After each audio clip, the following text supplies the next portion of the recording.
Muchas gracias, señor presidente. Bueno, pues nada, muchas gracias por la exposición sobre los presupuestos. Decía el señor Hernández Guais que estamos en una etapa de consenso. Entiendo que será el consenso entre Ciudadanos, el Partido Socialista y el Partido Popular, un elemento con el que no contábamos el año pasado y que ahora, bueno, pues se ha añadido también a esta nueva etapa de consenso. Por cierto, un consenso loco, vamos. El año pasado, de 1000 enmiendas que presentó la oposición, más o menos, unas 1000, ¿cuántas entraron? 0. 9 que presentó el Grupo Ciudadano, 8 entraron en el presupuesto. Así que, bueno, voy a empezar con los datos de crecimiento económico. Se puede comprobar que en 2017 hay una desaceleración en España respecto a 2016. Y esto se debe a un doble factor. Por una parte, la caída en el consumo público y, además, la posibilidad de previsibles ajustes estructurales y recortes. Así que tenemos un alto riesgo de volver atrás debido a las políticas de contención del gasto, esas políticas del Partido Popular, ese Partido Popular, a quien el PSOE de Andalucía ha permitido que gobierne en España. Además, el crecimiento económico que se está produciendo en Andalucía no se traduce en un crecimiento sostenido ni en una mejora de las condiciones de vida de los andaluces y de las andaluzas, porque ese frágil crecimiento se ha producido a costa de la extensión de la desigualdad para la población andaluza y a la progresiva pérdida de derechos sociales. Y eso es un hecho constatable con cifras. No se traduce en la reducción de la exclusión social, que afecta ya al 43,2% de la población. No se traduce en la mejora de la calidad del empleo. Los empleos que se crean son temporales, de bajo salario, inciertos, parciales. La juventud mejor formada se está teniendo que ir de Andalucía. El crecimiento económico no garantiza hoy en día ni siquiera los niveles de desigualdad económica previos a la crisis económica. En el año 2015, el 35,7% de la población andaluza se encuentra viviendo por debajo de la línea de pobreza. Y tenemos una cifra que es más de 13 puntos porcentuales superior a la media nacional, la más alta de todas las comunidades autónomas. Hay más de 3,5 millones de andaluces y andaluzas en riesgo de pobreza y tenemos la tasa más alta, después de Canarias, de pobreza extrema. 1 millón de personas, el 12,8%, en Andalucía viven con menos de 332 euros mensuales. Y esa tasa se ha disparado en los últimos años, creciendo 4 puntos porcentuales.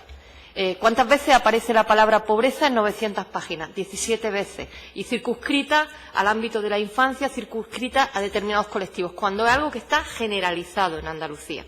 El crecimiento económico no está siendo sinónimo de desarrollo ni de mejora de condiciones de vida de todas las personas. De hecho, está presentando limitaciones para reducir la desigualdad y la pobreza por sí solo. En cambio, cuando tenemos la combinación de desigualdad y pobreza, ambas son un límite para un crecimiento económico que pueda alcanzarse de manera sostenida y de manera significativa.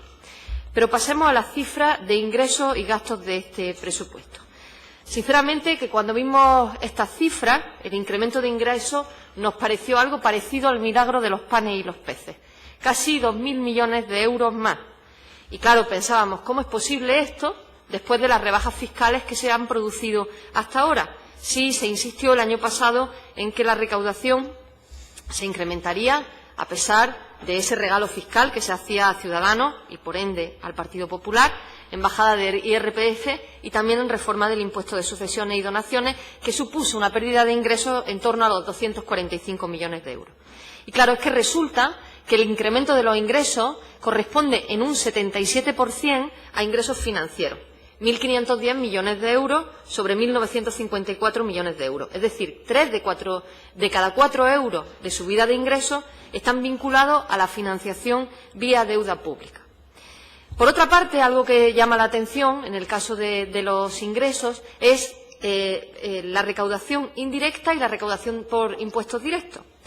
Ustedes afirman que mejoran las condiciones de las clases medias. Dicen que tienen una política fiscal, y esto es así, tal cual, orientada a trasladar la recuperación a las clases renta media y trabajadoras y estimular la economía. Esto es falso, porque cuando hay crecimiento económico superior a la media, como está ocurriendo en Andalucía, tendría que aumentar la recaudación directa, porque suben las rentas salariales. Y si esto no ocurre, significa que hay algo que no funciona. Significa que estamos haciendo dos cosas. Una, tenemos un peligroso escenario de desigualdad y otra, tenemos unas medidas fiscales que están siendo profundamente regresivas, porque la recaudación por impuestos indirectos está aumentando y los impuestos directos son proporcionales. Las políticas tributarias de la Junta parecen estar en estos momentos determinadas por la hipoteca naranja del Banco Azul. En esta fase de recuperación tendrían que priorizar, como he dicho anteriormente, la reducción de las desigualdades. Y la base sería un sistema tributario realmente equitativo, realmente progresivo. En estos 2 años las medidas han abundado en la regresividad del sistema. Por eso ocurre este aumento del peso de los impuestos indirectos del 33,3% al 33,7% en el total de operaciones no financieras, mientras que los directos bajan del 17,8% al 17,4%.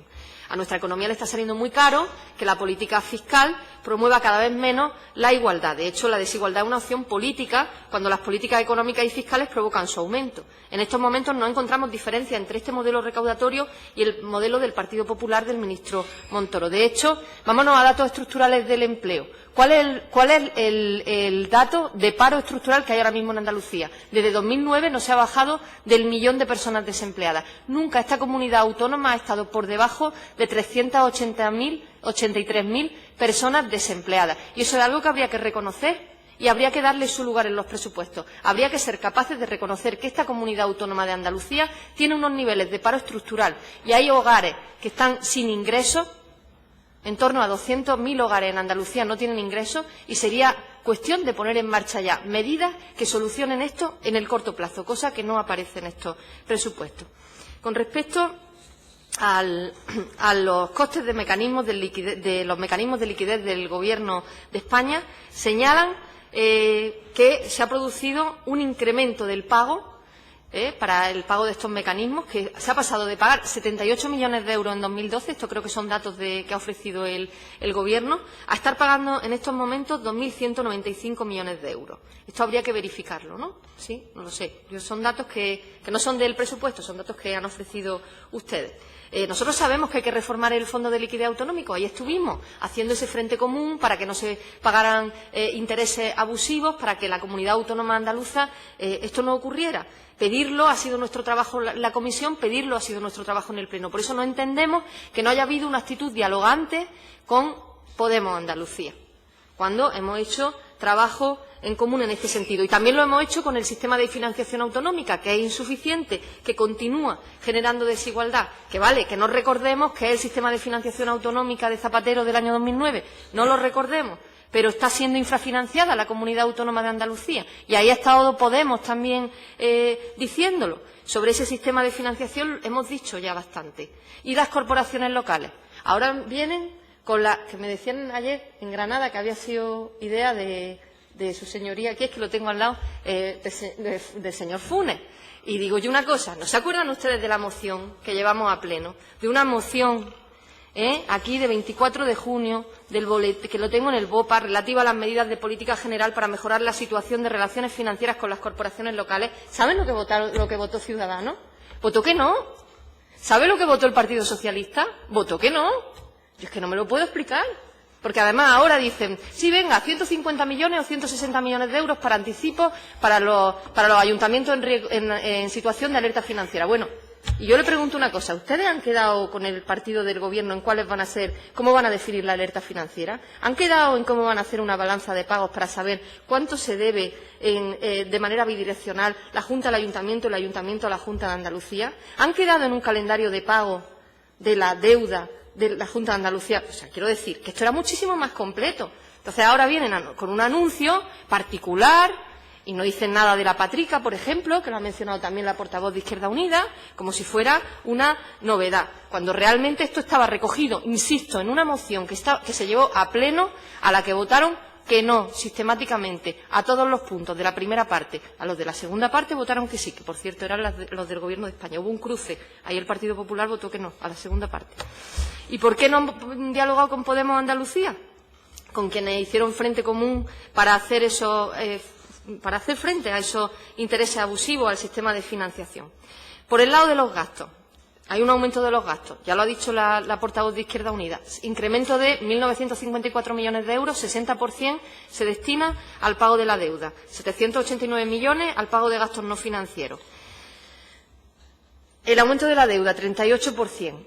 Eso significa, que esta es la pregunta clave, si nosotros estamos pagando ahora del incremento de gastos, estamos dedicando, ha habido un aumento, el 60% se dedica al pago de la deuda, ¿significa que en los años que vienen vamos a pagar menos deuda?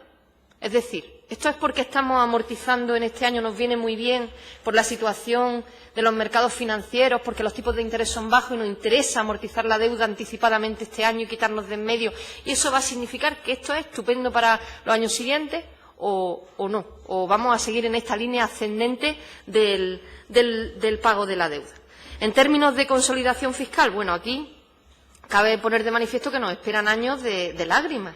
Años de lágrimas porque el Gobierno de Rajoy trae recortes, trae un plan de ajuste en diferido. Estos presupuestos se han anunciado, pero no se ha aclarado en ningún caso qué puede llegar a pasar cuando se aplique, cómo afectarán a Andalucía los 5.500 millones de ajustes estructurales y de recortes, porque esta triple alianza ha decidido cumplir con los compromisos con Europa, estos compromisos de recortes y ajustes estructurales.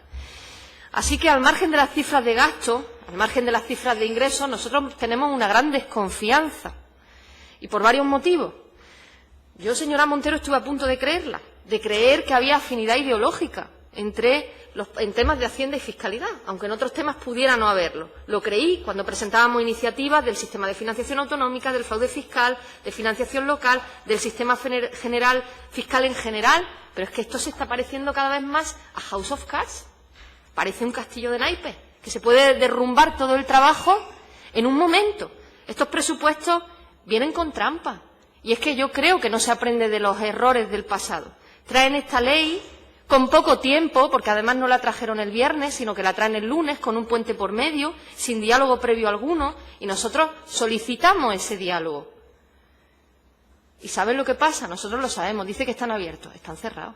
Los presupuestos están cerrados, pero no lo decimos porque es que digamos, no, es que ya lo hemos visto el año pasado y ya lo hemos visto otro año, que vienen cerrados y desconfiamos porque han evitado el diálogo con Podemos y sabemos que si presentamos una enmienda a la totalidad no van a aceptar ni una sola enmienda parcial. Es que lo hemos vivido ya, y no solo nuestra fuerza, otra, y eso en mi pueblo se llama chantaje. O lo tomas o lo dejas. Debe ir concluyendo. ¿Ya tengo que concluir? Bueno. Debe. Pues luego sigo, ¿no? Puedo seguir luego, ¿no? Bueno, que desconfiamos también por las garantías de incumplimiento. Y luego, sobre las garantías de incumplimiento, me extenderé en la segunda intervención, tanto en ejecución como en anuncios que traen una y otra vez y que no se llevan a cabo. Gracias. Muy amable, señora Lizárraga. Por el Grupo Popular tiene la palabra el señor Miranda.